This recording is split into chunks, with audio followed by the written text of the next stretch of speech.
This episode is proudly powered by M5 Rodeo Promotions. If you're chasing real rodeo, M5 is where you'll find it. Real cowboys, real competition, no fluff. Check out M5 Rodeo Promotions online to see where the next showdown is, and we'll see you at the shoots. Recorded on location at some of Australia's biggest Western events, we're bringing you the stories you don't hear from the stands. I'm Prue Houston, rodeo reporter with M5 Rodeo Promotions, and this is Beyond the Buckle, the podcast where we go past the arena and into the stories, the people and the partnerships behind it all. And in this episode, you're getting a real look behind the scenes. So let's get into it. We're sitting here at the Man from Snowy River Bush Festival, where legacy isn't just talked about, it's lived. And today's guest represents a brand that has been part of that story for generations. From the stock routes to the main street, from the first boots to lifelong memories. I'm joined by Terry Goodear from R.M.Williams, a man who doesn't just work for the brand, he carries its stories. Terry, welcome to Beyond the Buckle. Thank you so much. Not a problem. Joy to be here on this beautiful day. Isn't it? We are blessed with some fabulous weather. Obviously, it's my first time at the event, but I am absolutely thrilled with everything so far. A little bit of rain last night, but it didn't hurt us too much. A little bit cold in that, but it breaks into lovely days, so what is can't that complain saying? too much. There's no cold weather, just bad clothing? That's it, yeah. Yeah, exactly. Well, Terry, we're thrilled that you could jump in with this little conversation on our podcast launch, and we're really excited to be doing it up here because we get to meet people like you that are at the festival. So why don't you just tell the listeners maybe a little bit about who you are and how you fit into the R.M.Williams brand? Yes, thank you. I am very, very fortunate in the couple of roles that I've been with RMs. At the moment, my title is the RM Ambassador. Yes. I've been around and within the company for 25 years. I had the honour to know RM Reg.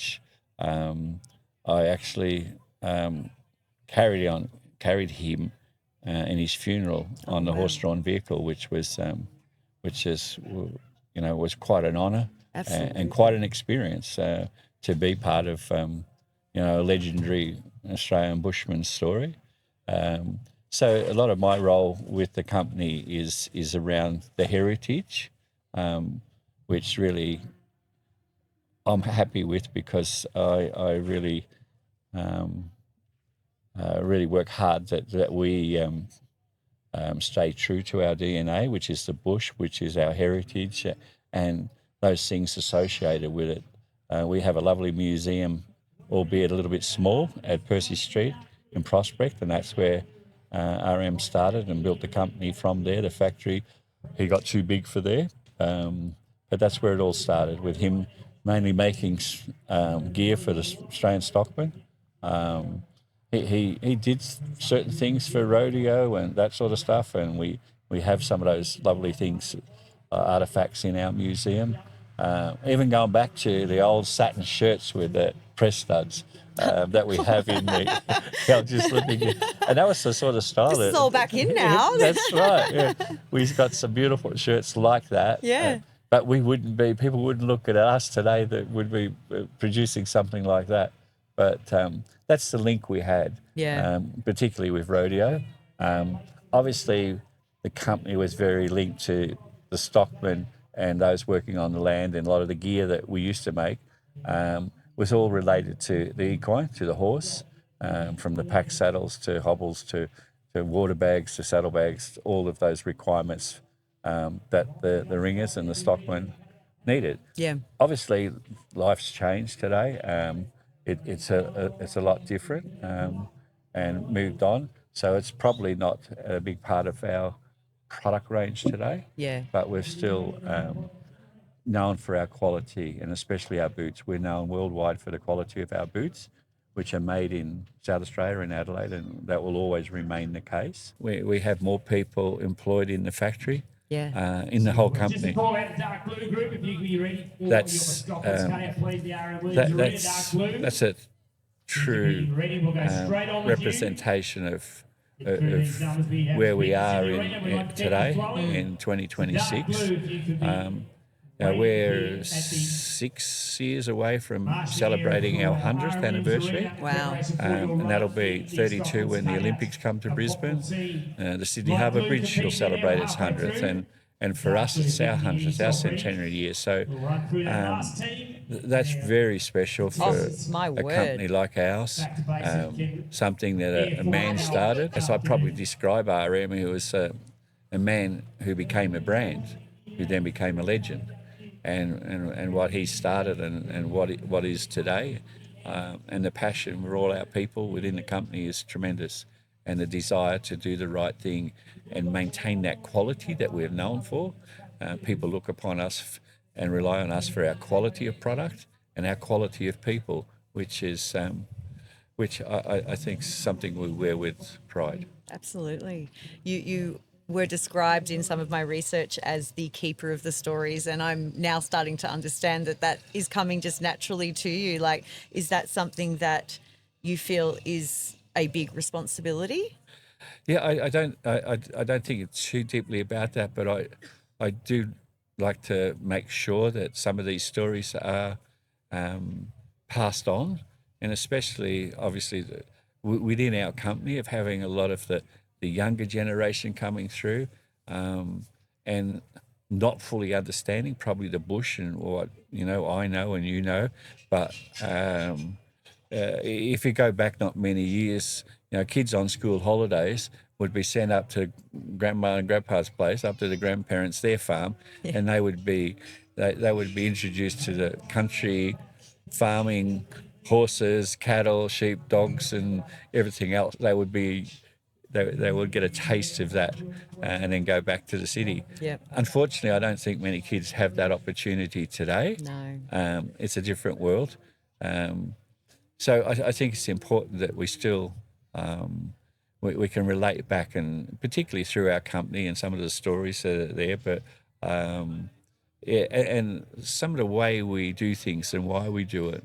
I talk about our DNA, and that's very much the bush. What we call today the Heartland, I still call it the bush. Yeah. And that's what we grew out of. And for all the right reasons, I'm not saying we're going to make saddlebags again or hobbles again or anything like that, but as long as we have that taste of the bush, was said to me as something that I think is very relevant for us, is that there's two kinds of people in this country. There's the saltwater people who live close to the coast, and the freshwater people. We're freshwater, but we deal in the saltwater. And I like that. Australia has, 11 million people in regional and rural Australia out of the 27 million. So the Heartland's very, very important to us. That's because right. the majority of those people know us, the older ones, and still wear our product with pride. A lot going back years, they'd be working in the yards and in the paddock and in our gear and all of that. And do they today? No. But when they're going to the country races, or they're going to the city to see the doctor or their lawyer or whatever they're doing, they put their Sunday best on, which is normally RM's from boots from head to toe. Yeah. And obviously with a Kubra, who's part of our family, we're an Aussie brand that can deck you out head to toe, and there's not many can say that. Yeah. And we say that with pride. And, what is the Australian uniform? You can look overseas and you can talk about how different nationalities in that dress, but what comes to mind when you're talking Aussies? So I've been very privileged to be able to travel around and make so many long-term friends. Yeah. And it's not just in the equine work. It's funny you mentioned the Heartland reference, because part of your title is that you're the heritage and heartland Head, yeah. and I think you wouldn't come across too many businesses in Australia that are giving someone that title. It's a privilege, and obviously, it just goes to show to the uniqueness of RM. But, how do you sort of see that actually working day to day as your role?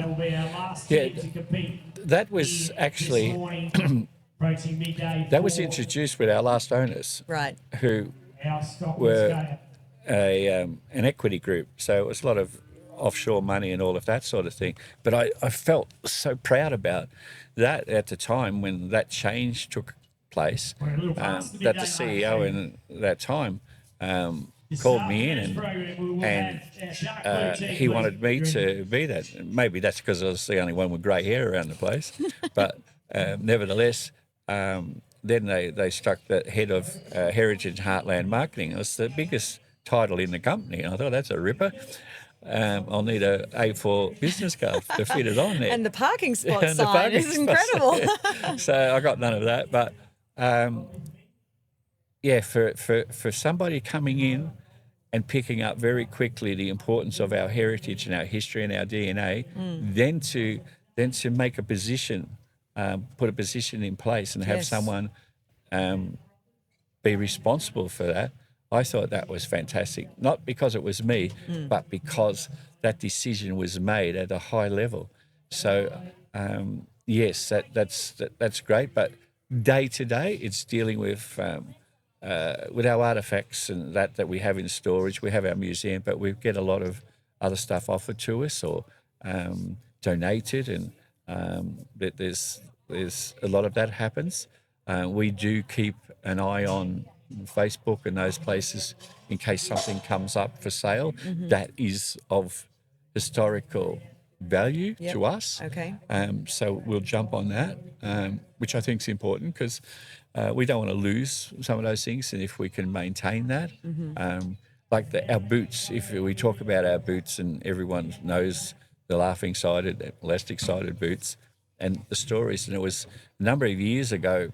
We have a lot of people say, "Oh, my grandfather's had these for 50 and 20 years and 30," and we had all that, and we thought, well, why don't we try and find, if possible, the oldest pair of RMs in Australia? Oh, wow. So we went about and we promoted it through our Longhorn Express. At the time, we had the big semi running around the country, and whatever towns we went to, we promoted it. It was really picked up by the radio stations and that sort of thing. And we're getting a lot of entries in. I didn't want the boots because I know how valuable, sentimental value to most people they are, but just the story. Every bit of one of our artefacts comes with a story. And that's the beauty of it. Amazing. It may not be the old saddle or the old pair of boots. It's the bloody story that goes with it. And we started getting a lot of entries. I got one from North Queensland, and most of them were handwritten.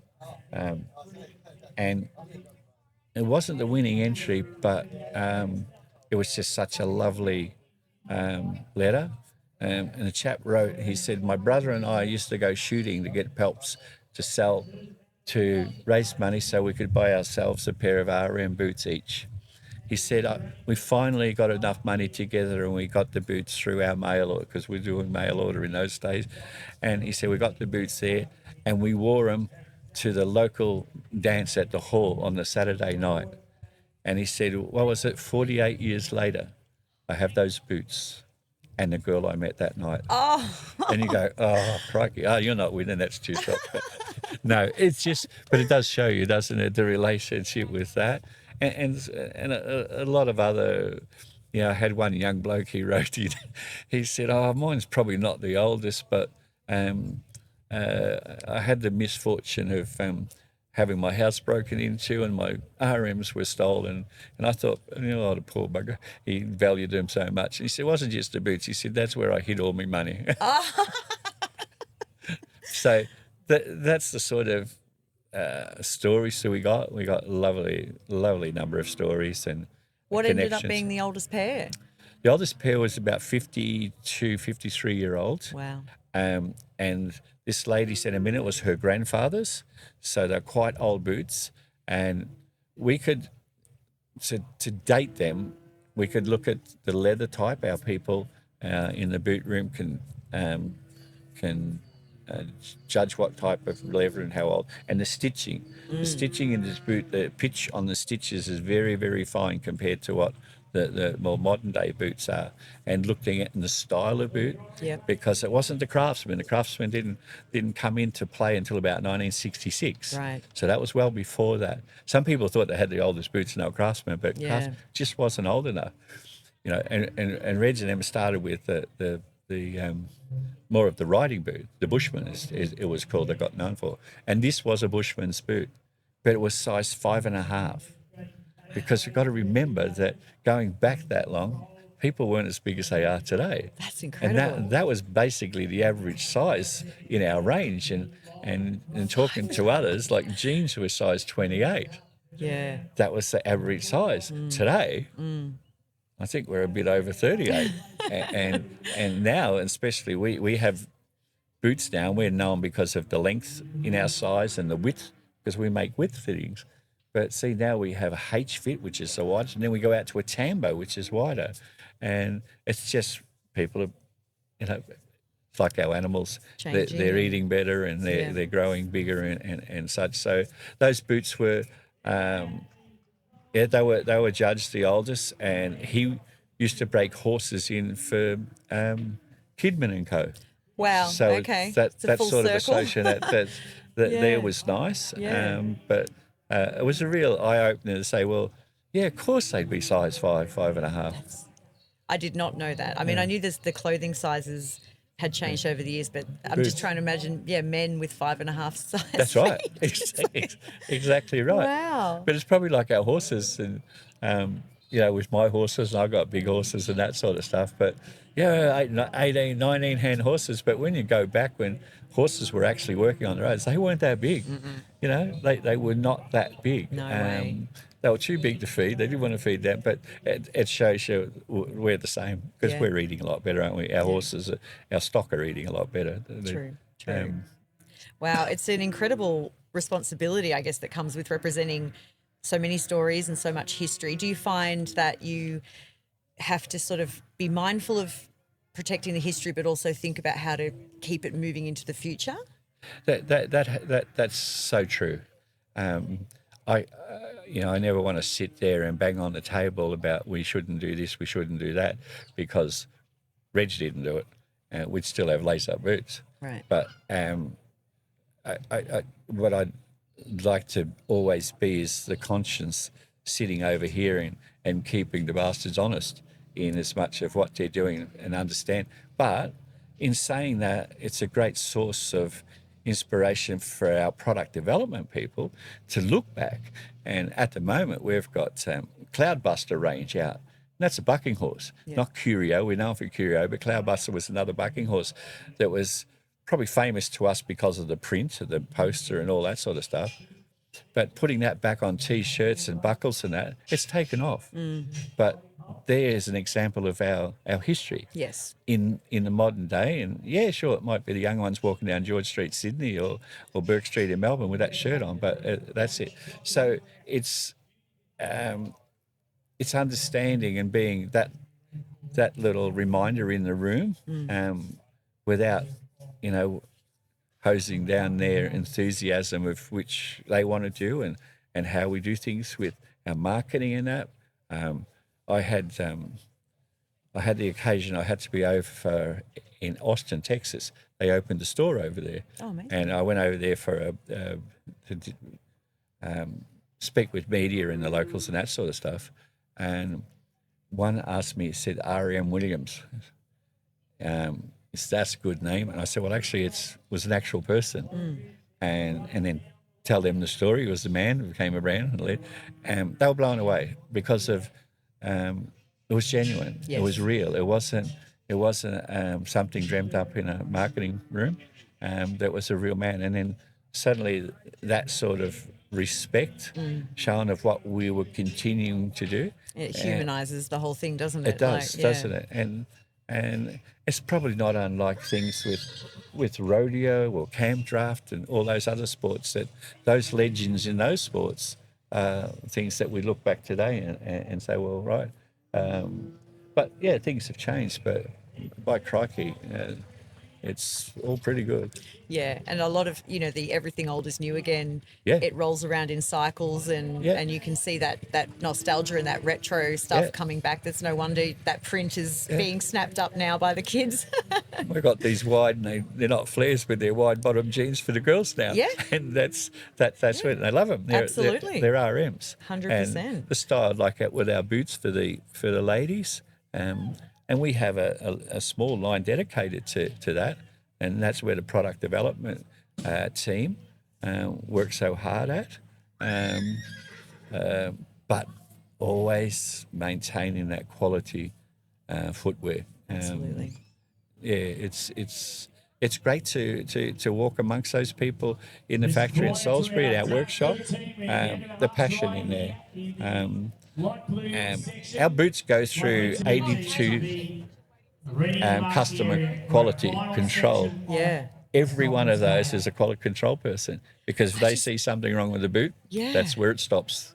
I just don't think you hear about that these days. Everyone's looking for shortcuts and faster ways to do things. I mean, it's actually so brilliant, and it gives me hope for, that sort of thing happening more in Australia. And when you think and you get your boots, and I know, that they've gone up in cost, and RM was all about originally that a pair of his boots would be the same or just under the national wage, weekly wage, which I think we still are to this day. But you can still get them repaired. You still get them resold. If you look after, because our boots are unique because they're one piece of top leather, they only have that one seam down the back. Long as that's okay, we can fix the rest, the elastics, the tugs, the sole, and all of that. So when you go and see those people working in the repair room, it's incredible, because they take your old bashed up, old boots, worn out, whole big holes in the thing, and suddenly get these beautiful new boots that are broken in and comfortable and have character. And it's the idea of something lasting. That's it. Not just that impulse buy and that, I like that, and grabbing a cheap option. I mean, it's, as you said, these boots are built to last the lifetime. And I think a lot of people want that. Some have to wait a while to afford it, which is okay. We're all in that same boat with different things. But then going back to, that's something that we've got to protect and maintain. Yeah. Or we'd be letting those people down. Yeah. And those before them. It's beautiful. Being here at the festival, R.M.Williams obviously get involved in a lot of events and things like this. What is it about coming to something like Man from Snowy River that still really matters to R.M.Williams? We've been associated with this event for over 15 years. And a lot of our approach, especially with the Heartland and else with the partnerships, as they call it now, sponsorships, is that to partner with whatever organisation or group as such. Now, obviously, this lends very much to our people, the Heartland, the bush people, but it's also a bit like the royal shows where the country comes to the city. This is where the city comes to the country. And you've only got to drive around this town, and the amount of caravans and everything that's set up and the miles that people travel.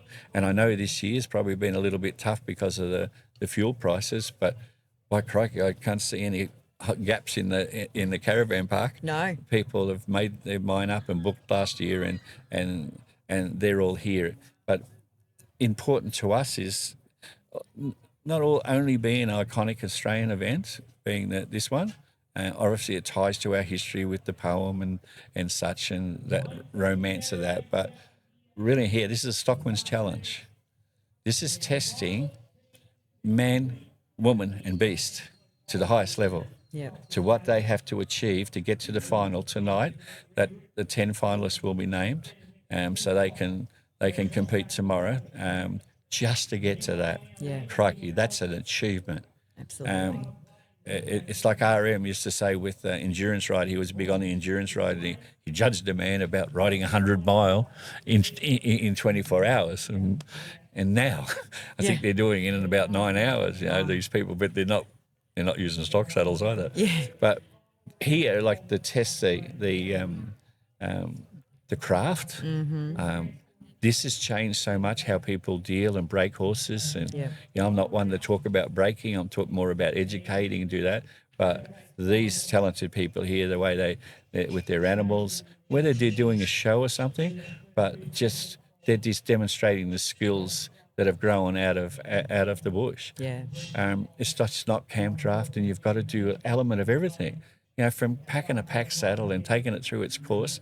Like, oh, that's easy. Yeah, you try it. Yeah, I've watched it. And It's we're sitting next to the incredible. bareback arena, and like yesterday, there was a 13-year-old girl out there bareback, Yes. whipping around this course is like it's second nature, It's which it been is. a phenomenal spot to sit Oh, it would. and see all age groups just Yeah. absolutely working their way through this course, and it's incredible. And you see what Great they do and the horsemanship. relationship they have, and obviously, that takes bloody time. Yeah. And they spend the time and they inject the time, and to see the young ones and say, well, we've got nothing to worry about in this country, that this will carry on. Yes. And we've got some great horsemen here that they're chasing, and good on them. Chase them. Yeah. Chase them. Be better than them.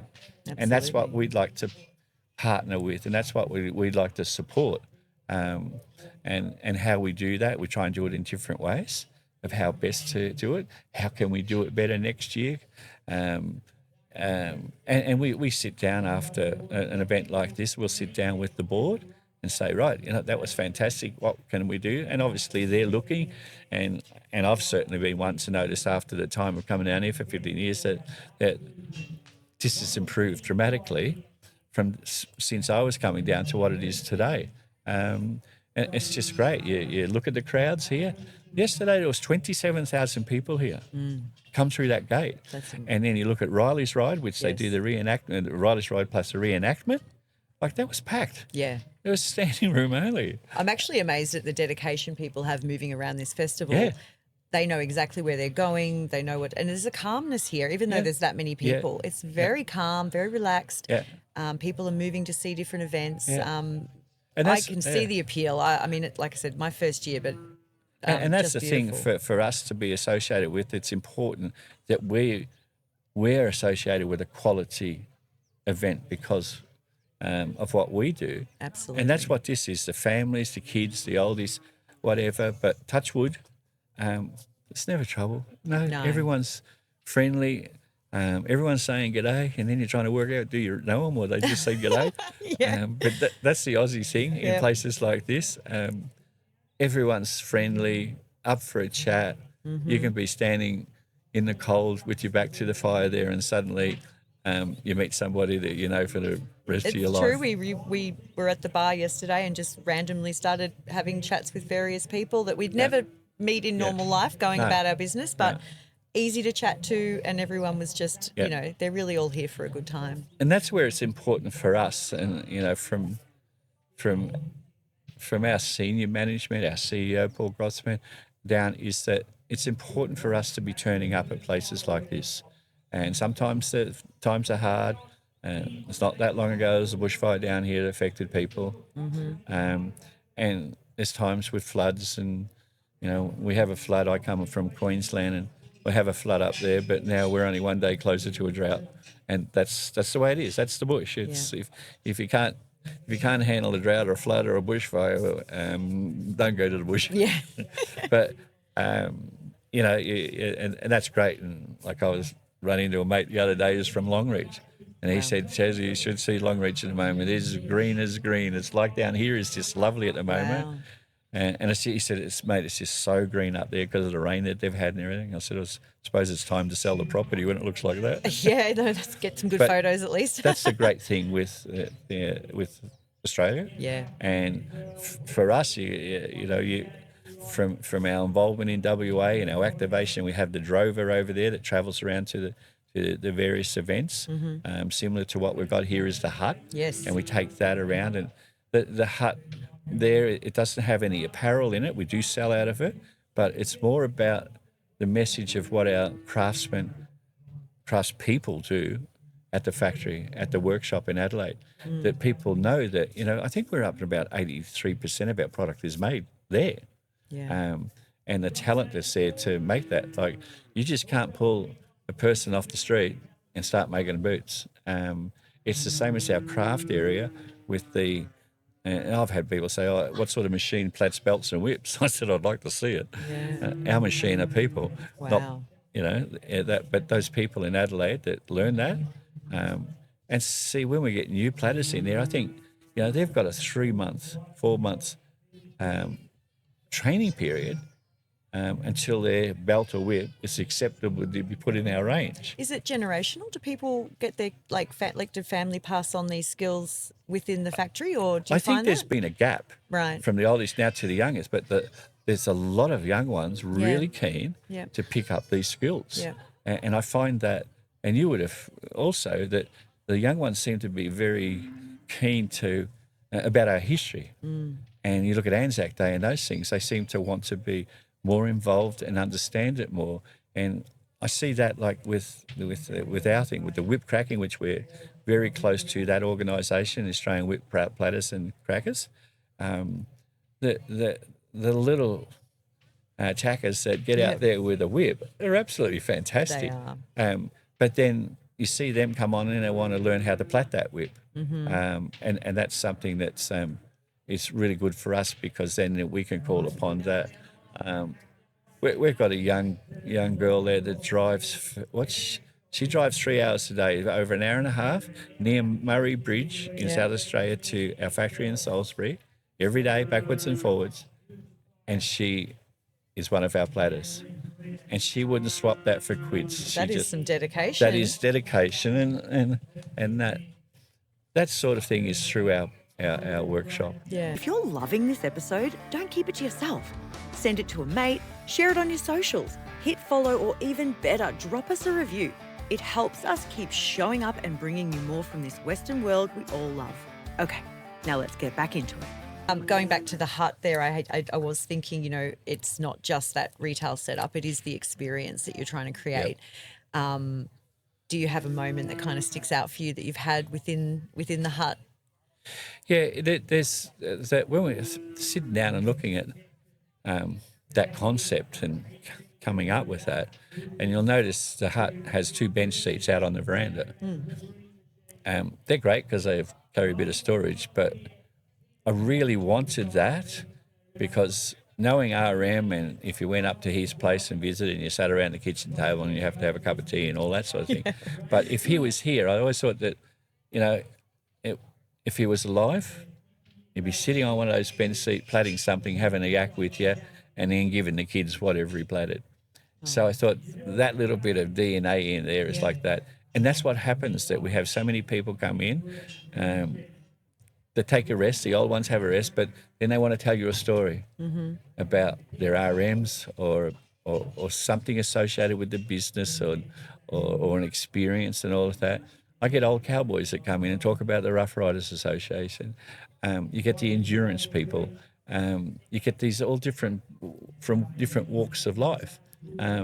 Because he did, he did cross a lot of different walks of life, and he, and he touched a lot of people who still remember today. Yeah. And they'll come in to chat and such, but and we try and do things in there with the belt making and the embossing, but a big role for us there is the product knowledge, because we find that a lot of people come in and say, "Oh, what can I do about my boot, or what do I look after? Do you make this? Do you whatever?" And we can guide them down the right track. Where a lot of these people probably wouldn't walk into our retail store, but they trust you to walk in here and get the right info, which is great. So that's a fantastic service. But one of the biggest things I do there, and the others now, is, can you punch another hole in my belt? And you go, that's probably one of the easiest things you can do. But so many people today don't have a hole punch, don't have that. And it's just a little thing like that. They're so grateful and off they go. Absolutely. And want to tell you what diet they're on and why they're getting 2 holes punched in their belt. But you do. And the people that come back and visit, if we're one of the major shows or here, mate, they come looking for you, which is lovely. No, that's. I did pop up there this morning, and I did find there was a few people just popping up, for a bit of a chat on the deck there. Yeah, so, exactly. But that's part of what it is, and a lot of people meet there. Oh, where are you? I'll meet you at RM Hut, which is great. And that's right. And we get people on there, and they might come on asking about how to look after their boots that are on our boots. But still, we tell them how and that, because that's part of what you do. Yeah. And that's something that I would love to see continue. Yeah, well, that leads me into what I was thinking next is like the next generation, and you're obviously, schooling and educating the next generation in RM. Like, are you feeling confident with the direction that the next generation is going to come through and carry that knowledge forward? Yes, I am, and I think, look, it's something that they're going to have to. We're going to have to put some effort into of ensuring that. But in programs they have internally, and we have a lot of that educating of our history and what we do and how we do it and why we do it. So that's in there. People have got free access, but also we've got a number of people around the place, whether they're in the workshop or such. It's not so much in the office, but in those areas that have been part of the company for a long time. If you go down to Adelaide in the canteen down there, they've got the big honour board up, and I think the longest serving on that board is 50 years. And that was one bloke I know, Tony Holden. I said, 50 years, geez. He said, I lied about my age. He said, I started here when I was 15. Oh, wow. Because I said, how do you get to 50? And then we've got the 40-year-olds and that sort of stuff. It's absolutely incredible. And, RM wasn't around the factory all day, every day, because he has so many other things. He was juggling a lot of balls in the air at certain times. But there was never any doubt that the passion and the standard would be maintained. And a lot of that was respect to the man, and that, God, you just want to reach out and hold on to all of this so much. Like, I feel like you just don't see this in many brands. Yeah, it's incredible. Yeah, and that's a huge responsibility we have as Certainly. all of us as employees. Yeah. And we've got lovely owners now. Like, it's back as an Australian-owned, family-owned company, and that's what it started at, and that's what it went through. It went through some different ups and downs, like probably most companies go through. But by crikey, we've come out this end. We're not far off our centenary. We've got fantastic Australian owners who are not buying the place to build it up to sell it, but and they inject the right type of funds where it's needed, plus of being able to attract really talented people. And that's given us a real shot in the arm. Yeah. And that's for R.M. and Akubra too, because both brands, what we produce is a lot of hands-on. Yep. And Akubra up in Kempsey, and that's where their factory is, and their museum. They've got their place up there, and that's the same. And they've got a huge role in the hands-on making. Yeah. And that story, Akubra is actually older than RM's. Wow. As a brand. Yeah. Yeah. And certainly, like you said, keeping within that Aussie uniform and everything. So. Yeah, we know we have the American style hats and clothing and all of that, and that's fine. There's nothing wrong with that, and it's popular. But also we've got the Aussie brands and gear that's popular also. Yeah, definitely. Yeah. With RM, sitting now pretty squarely, within the bush and the city. Yeah. How do you find balancing those two kind of different markets works towards the credibility of the brand staying where you want it to? Yeah, you look at it today, and the amount of young people that wear our boots, especially boots and belts. Yes. By crikey, everybody seems to have one of our belts on, from cricket umpires in the test match to the boys in finance at Collins Street. That's right. And the pollies that wear our gear and that. We don't give it to them, they buy it. But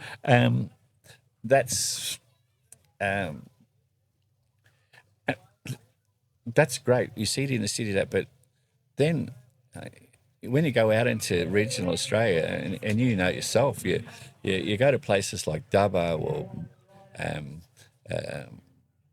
any of those large cities, and we can name them all, and well, normally I can, but Toowoomba and places like that, and you go into those places, and you've got the big shopping centres like the city does and all of that, but you've got so many professionals.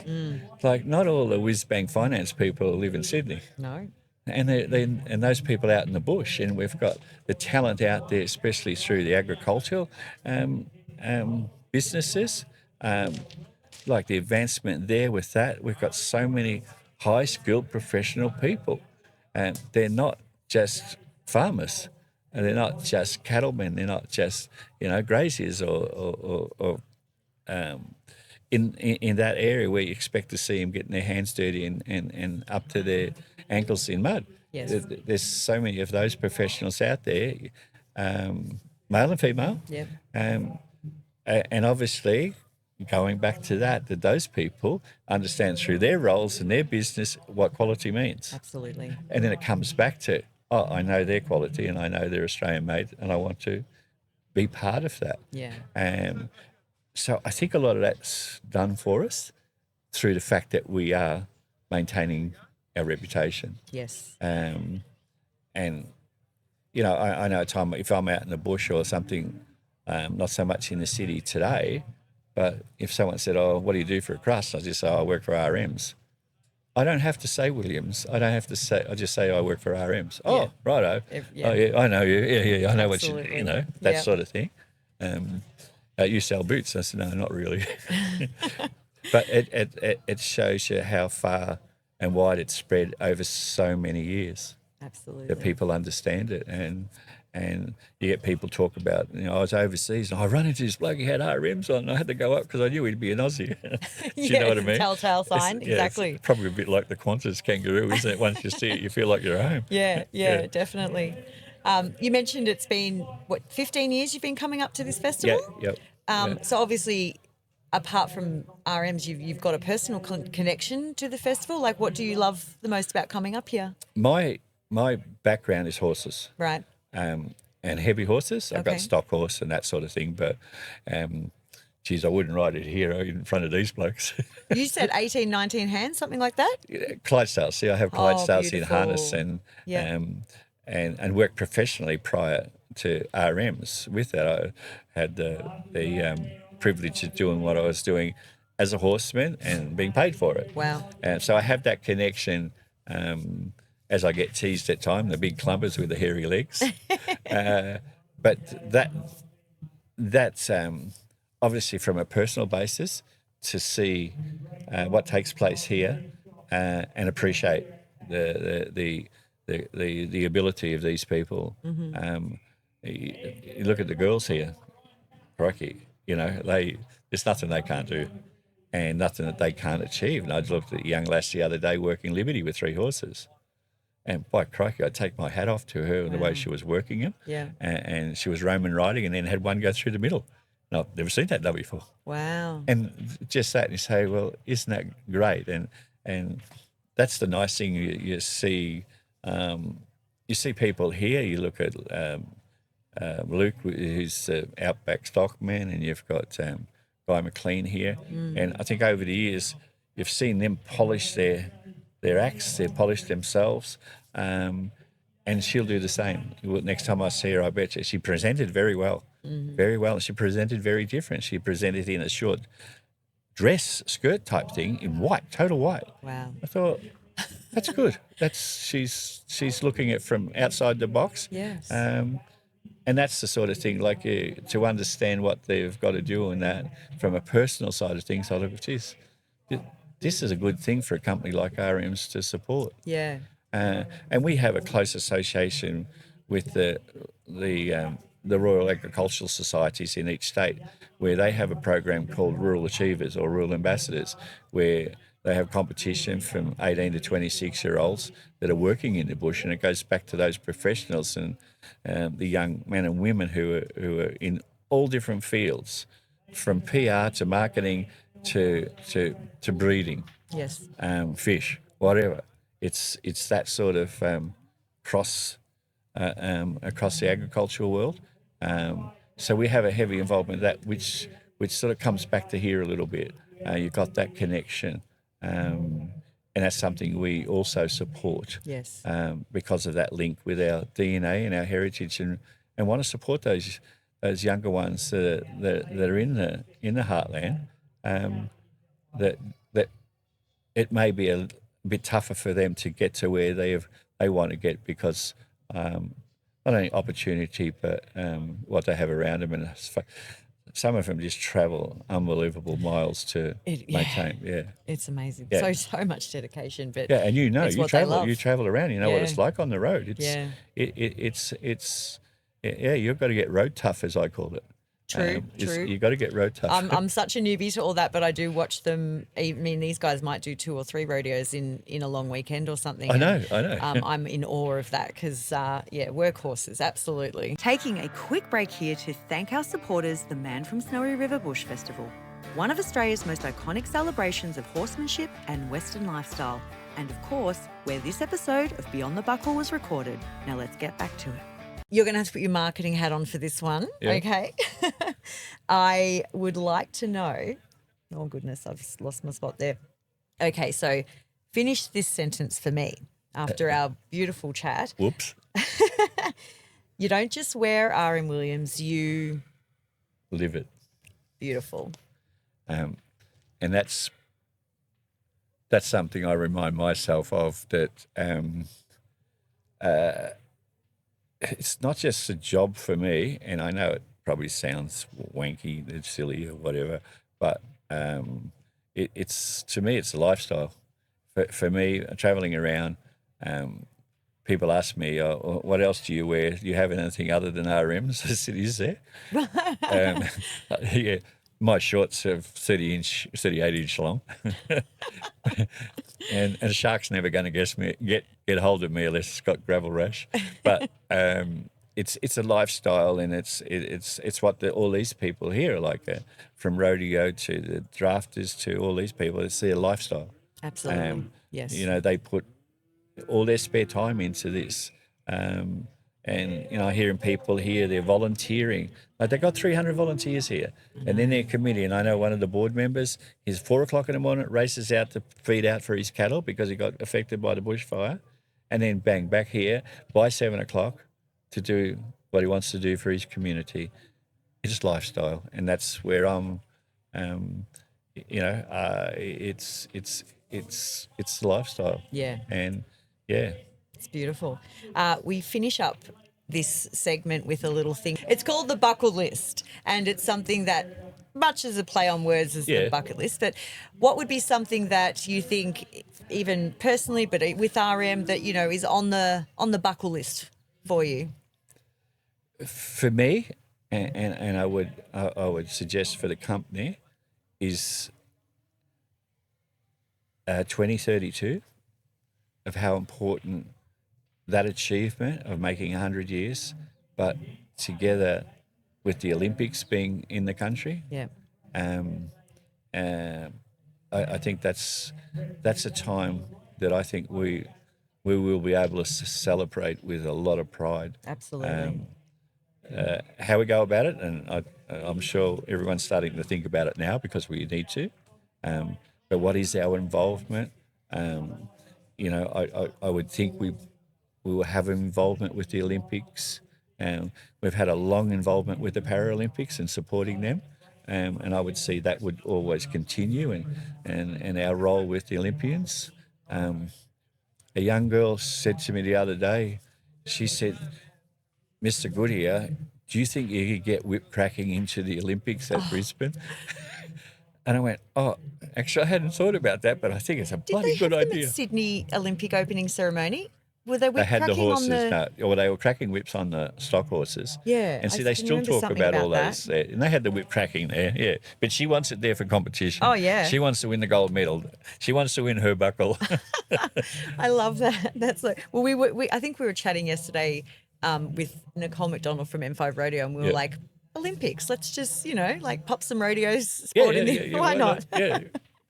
You know, and that's going to be interesting that because of the huge success of the Sydney Olympics, and, you know, I was on site for a lot of that, not with RMs, but previous life. And by crikey, they delivered a fantastic Olympics. Everyone talks about it to this day. Mm-hmm. So poor old Brisbane, Queensland have got that to live up to. Yes. And I've got no doubt they will. You sort of worry a bit, are they doing this? And they're always talking about, you know, whether they're rowing up a rocky or whatever they're doing. But those things fall in place. And I've got no doubt that there'll be another Olympic Games that this country and people will be very proud of. Yeah. It's and I think being our centenary year, I think it's going to be hopefully a great year for the company and the people within the company. Yeah. So good. Yeah. Well, Terry, I want to thank you so much for this wonderful chat. Not a problem. I somehow feel pride about this brand that I don't even work for, but I think you've just painted the most beautiful picture of what you've built, and you obviously love what you do and you live what you do, and I think that comes across in everything, and, well done to you for maintaining such a beautiful story. It's very important, and we have a saying within the company that it's the people that make the company, and that is so true. All the people, not just today, but previously, that have contributed to this great brand. Absolutely. And we've got to carry it on. Well, you're doing it with pride, and it's been wonderful to chat to you today. Thank you so much for the invite. Great. That is it for this episode of Beyond the Buckle, recorded on location at some of Australia's biggest Western events, bringing you the stories you don't hear from the stands. If you enjoyed this episode, make sure you're following on your favourite podcast platform and on YouTube so you don't miss what's coming next, because the arena is only part of it. The rest happens beyond the buckle. That was You long-winded. are an amazing speaker. I thoroughly enjoyed that, and I felt terrible looking down at my notes, but I just wanted to make sure I got everything that I wanted to get from you. But that was a lovely conversation, and you should. I am not even joking. You should be incredibly proud of what you've built. Thank you. It's like horses. If I start talking about a horse, they won't shut up. And it's probably, and a bloke said to me once, that's because that's what you know, and that's what you're passionate about. And I think that's the same. That because you're passionate about it, like if I have to start making up things, or if they give me a script and say, when you're in public, you've got to read that, I'll say, piss off, I can't do that. Yeah. Because I'll mess it up. I'll mess it up. Made my job so easy then, because I, just got to ask you some questions and then listen to some great stories. So and whether it was the absolute question that the company would want said or whatever, it's not a problem, because guess what? I'm going to say it anyway. I think you represented beautifully, and it's pretty easy really with them. It's what the company is. And